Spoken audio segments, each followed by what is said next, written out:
Having the Happily Ever After studio is just such a moment of pride for me, and happiness and inspiration, and I just couldn't be happier to have a real established space that we can create in and grow this brand and partner and have guests and parties and entertain and shoot, and just everything that this brand has meant to me over the past 4 years. So I would say my only design inspiration that I communicated to Prudence was that it has to be super light and bright to kind of reflect the natural light for photos.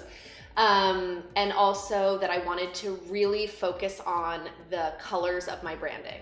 So I have about 8 or 9 colors that are established colors for the Happily Ever After brand, and I thought it would be really cool if we worked with those and kind of brought those in really fun and unexpected ways, and created just a super fun femme space that I wouldn't be able to necessarily do in my house because I have like other people living there, exactly. but that we could do here.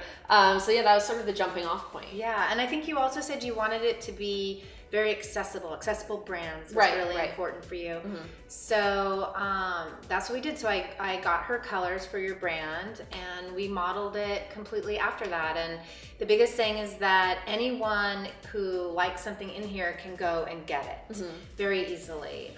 So, you know, we have the bathroom that's 100% Target, except for the wallpaper by Katie Kime and that piece of art.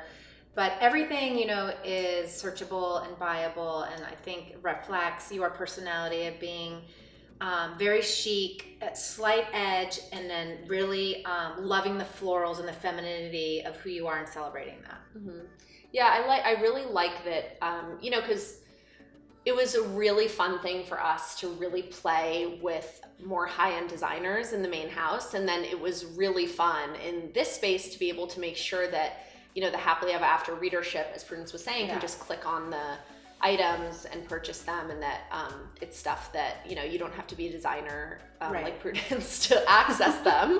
So I just really loved that idea, and I think still to this day, one of my favorite elements of the entire studio is the Katie Kime wallpaper in the bathroom. I just feel like it's kind of my personality as a wallpaper. I love it you so chose much. that. That was your, you wanted that. And then, you know, it was also nice to kind of repurpose some things that were in the old studio as well, to kind of pull that through, just that little line from the past, and to keep that energy flowing. I also love the light fixtures in here. They're so beautiful.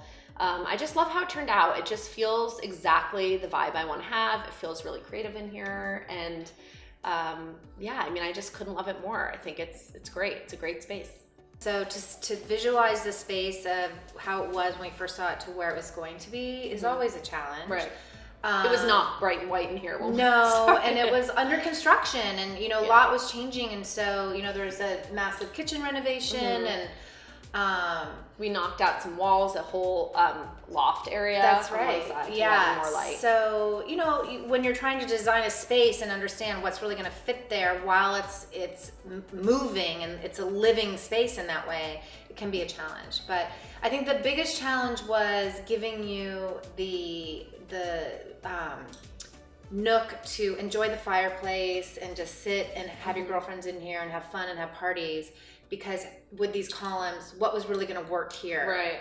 So I think I write so many blog posts from here now too. And I love from that. the couch. Yeah. So the double chaise, you know, all of a sudden was like, that's what I honestly never thought I would like a couch in this shape. Yeah. And I really love it. I love it too. I never thought I would either, to be candid. And I love this sofa from West Elm. It's an amazing sofa. It really is. I really like it a lot. And it was it's just, I feel like I don't feel too precious about it too. Right. Like, I don't really care if there are people with like a cocktail in their hand or whatever. It doesn't matter. Yeah. So it's nice to have that. Yeah. I feel like it would be nice for a family too. I agree. Yeah. I think the family could, it would be a great sofa in a space that was similar, where you know, it didn't feel like this space warranted, you know, the standard sofa, 2 chairs, whatnot scenario. You needed something that was a little different, a little more livable and comfortable, and this is the perfect solution.